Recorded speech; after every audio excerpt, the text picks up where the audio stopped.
क्या नहीं, ये तो बधाई क्या को सफल बनाएंगी। तो ये तालियों का जो एक तराना है वो छेड़ते रहिए समय समय पर, क्योंकि आपकी तालियां ही उत्साह में वृद्धि करेंगी।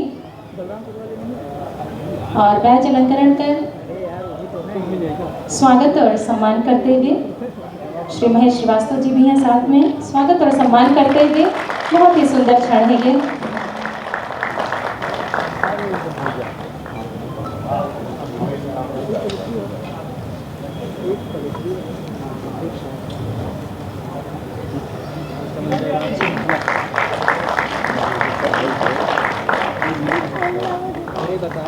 ये बड़ा ही खूबसूरत क्षण है, बहुत ही सुंदर दृश्य।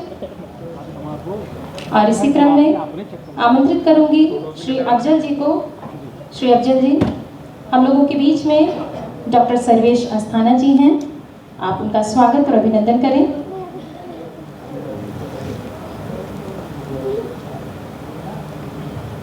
खूबसूरत आवाज से मंच संचालन और मुशायरे में जान डालने वाले नदीम फारूक जी यहाँ हैं, उनका स्वागत और अभिनंदन। और इसी क्रम में प्रकाश चंद्र गुप्ता जी से निवेदन है, हम लोगों के बीच में डॉक्टर सुरेश अवस्थी जी हैं, उनका स्वागत और अभिनंदन करें। और बहुत बहुत स्वागत और अभिनंदन माननीय विधायक, बहुत बहुत स्वागत और अभिनंदन, जोरदार तालियों से स्वागत और अभिनंदन करें। माननीय श्री राजेंद्र चौधरी जी हम लोगों के बीच में बैठ के करिए भाई, स्वागत और अभिनंदन। आप भी बीच में खड़े हो जाएंगे तो कैसे होगा। भैया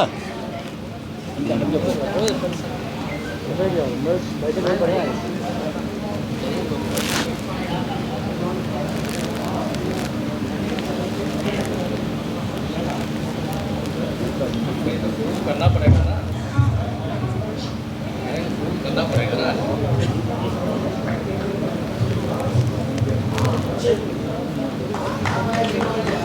अखिल भारतीय कवि सम्मेलन एवं मुशायरा ऐसे महान साहित्यकार, कवि, रचनाकार जिनके गीत मात से भी लोग के जीवन में बदलाव आने लगता है, ऐसे गोपाल दास नीरज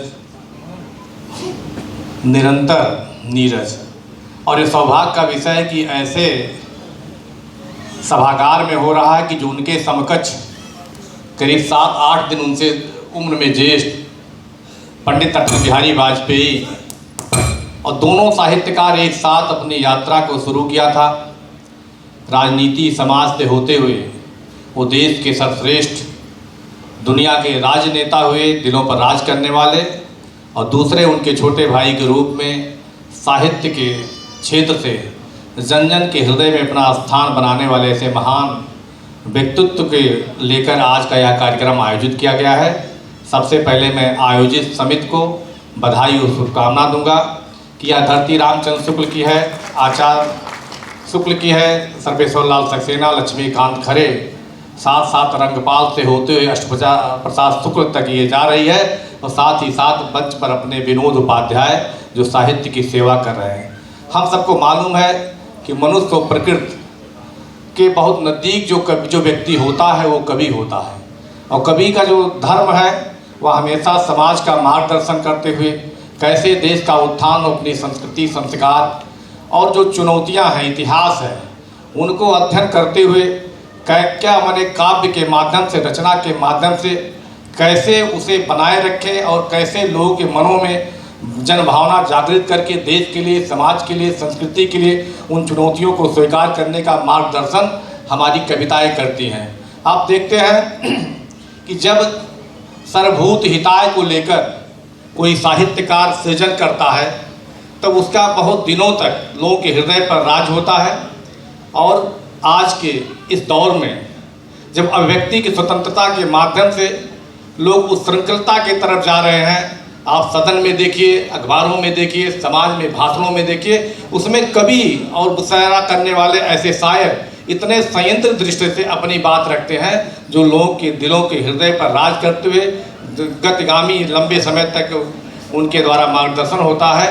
हम सब सौभाग्यशाली हैं कि आज हमारे बीच में ऐसे कवि, शायर, साहित्यकार, रचनाकार हैं जिनकी एक एक पंक्तियों के समाज और संस्कृति आने वाले दिनों में चुनौतियों को स्वीकार करने का साहस मिलेगा, जिस महान शख्सियत के लेकर आज यह कविता रखी गई, जिनका कहना है कि सब झरे, अभी आपने हमारी संचालिका बहन कह रही थी, उसको दोहराने की जरूरत नहीं। उन्होंने कहा कि ज़िंदगी भर गुफ्तगू गैरों से हुई पर हमसे हमारी मुलाकात ना हुई।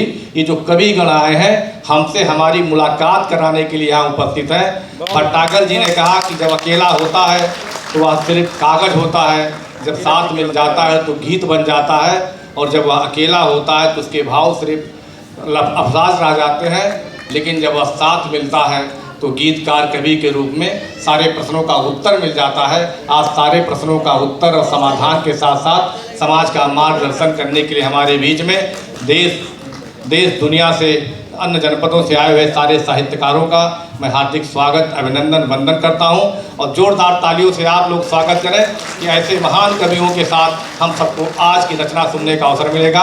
आज के इस अवसर पर आप सबको बहुत बधाई, ढेर सारी शुभकामनाएं। मिल गया।